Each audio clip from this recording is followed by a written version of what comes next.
think the kind of artwork I do is kind of, it's something that bridges the generation of now and the past, and also is part of popular culture and almost commenting on American culture in itself.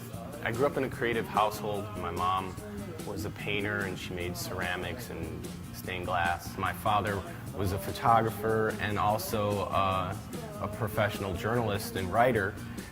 You know, my mom had art up and she spent a lot of time making sure we had a lot of influence from art. I remember going through books on Michelangelo, and we had this huge book on the coffee table, and I would just bury myself into that. Not to mention, we had a huge stack of comic books that I was always going through.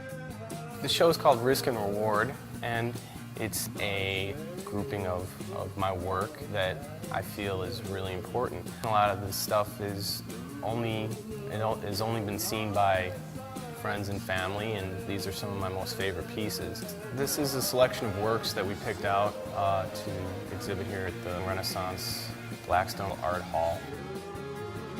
And it's basically selections from different series of work that I've made. There's 21 pieces in this show.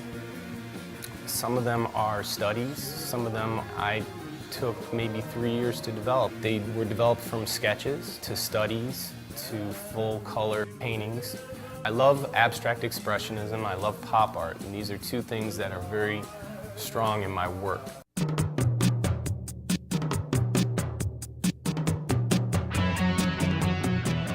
You know, I think a lot of my work is based out of collage and just symmetries and taking images and make them kind of like work together. Where I started doing that was in high school with this art teacher I had, Dismiss Rhoda, and he had us basically cut up interview magazines and this typography magazine called Upper and Lower Case. In interview magazine there was all these stark black and white images, and they were really great because they were really nice and big, and I think with those that black and white photography really led me into using stencils and learning how to cut stencils. I became familiar with Black Lerat, his stencil making in Paris, and got really into typography. Along with the collage, I'd also started to get into painting more abstractly, and I was showing in several pop art galleries in Chicago,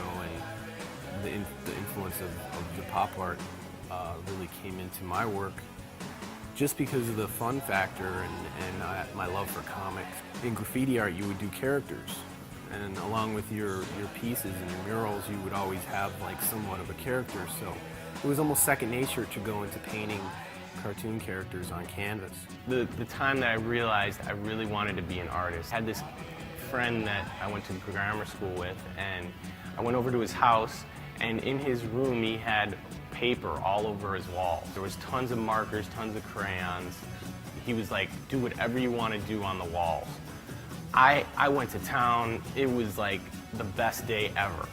And I think from that moment on, it was like, there was something there about writing on walls. I ended up writing on everything and drawing on everything.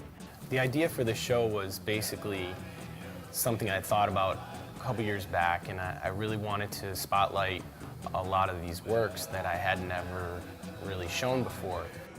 There's certain aspects about my personal life in almost every one of these pieces. I really feel that this work is important and the quality is there, and I wanted to offer these pieces to the public. I really truly believe that I make art because that is what I'm supposed to do.